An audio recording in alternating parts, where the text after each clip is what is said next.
Historia de la filosofía, por Nicolás Abagnano, volumen 3, 95, parte sexta, La filosofía del romanticismo, capítulo 10, El retorno romántico a la tradición, 626, Mazzini. Las concepciones de Rosmini y Gioberti están dominadas por la idea de tradición. El pensamiento de Mazzini está dominado por la idea de progreso. Pero la aparente antítesis de las dos concepciones y la áspera polémica que sobre ellas se enciende no consiguen ocultar su identidad de inspiración. El progreso mismo es la tradición ininterrumpida del género humano, así como la tradición no es más que su incesante progreso. José Mazzini, Génova, 22 de junio de 1805, Pisa, 10 de marzo de 1872, fue el profeta y el apóstol de la unidad del pueblo italiano, unidad que entendió dentro del marco de la cooperación y de la armonía entre todos los pueblos del mundo. El más próximo y directo inspirador de Mazzini fue Lamennais, del que en 1839 trazaba un perfil entusiasta. El mérito de Lamennais, según Mazzini, consiste en haber reconocido y haber vuelto a poner de actualidad en filosofía el valor de la tradición. Él restituyó sus derechos a la tradición, sin la cual no existe filosofía.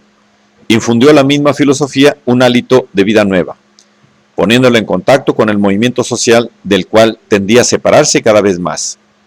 Extraviado entonces por fuertes tendencias políticas, Lamennais no entendía él mismo la extensión y las consecuencias de los principios por él enunciados, y miraba la tradición de una manera estrecha y arbitraria. Pero reanudaba el camino, y esto basta para que se deba dar valor filosófico a su obra.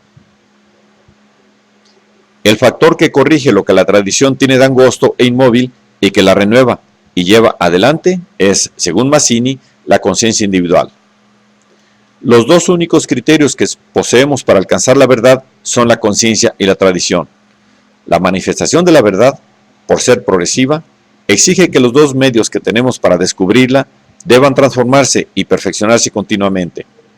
Pero no podemos suprimirlos sin condenarlos a tinieblas eternas. Tampoco podemos suprimir uno de ellos o someterlo al otro, sin desmembrar irremediablemente nuestro poder. La individualidad, la conciencia, si se ejercita sola, conduce a la anarquía. La sociedad, la tradición, donde no sea interpretada e impulsada hacia los caminos del futuro por la intuición de la conciencia, engendra el despotismo y la inmovilidad. La verdad está en el punto de intersección de los dos elementos.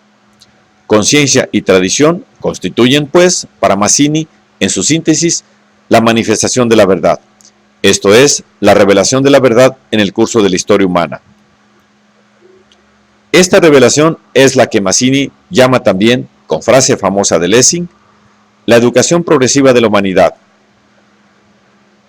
y que considera como ley fundamental de la humanidad, aquella ley por la cual la humanidad es la misma manifestación de Dios.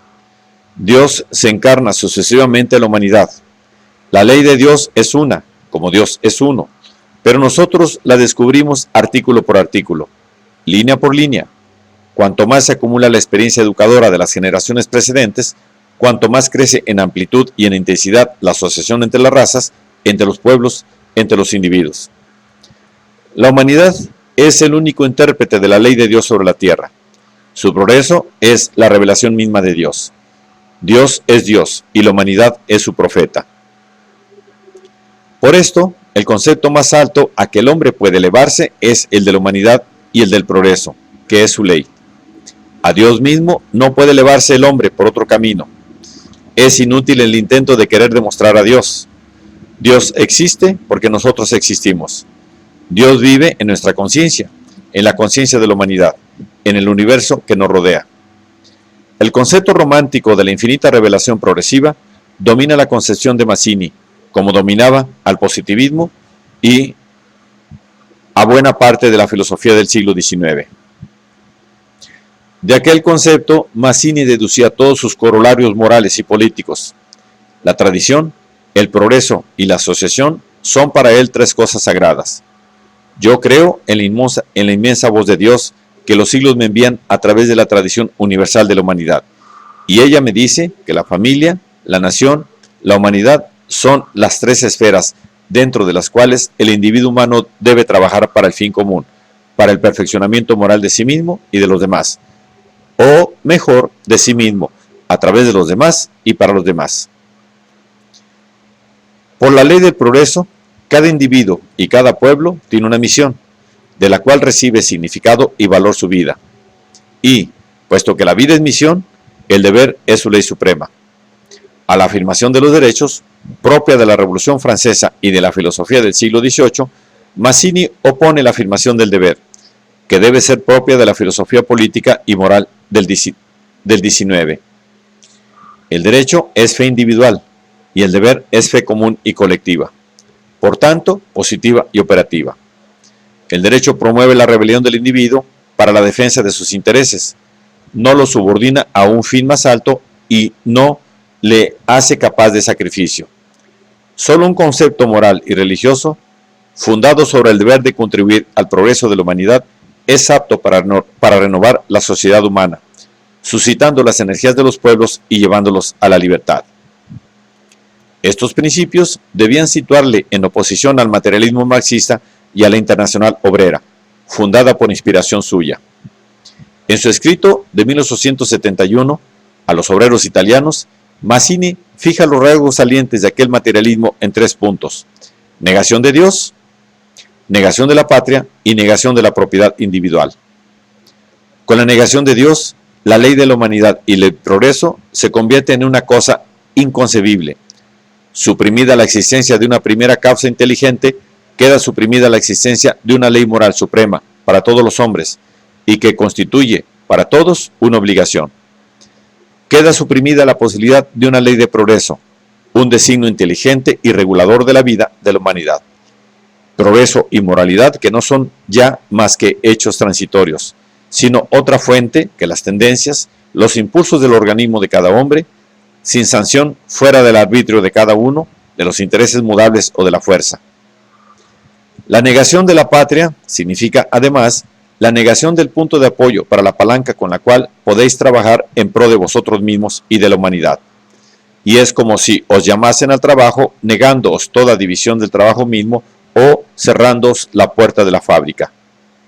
En fin, la negación de la propiedad individual significa la supresión de todo estímulo para la producción, fuera del que proviene de la necesidad de vivir.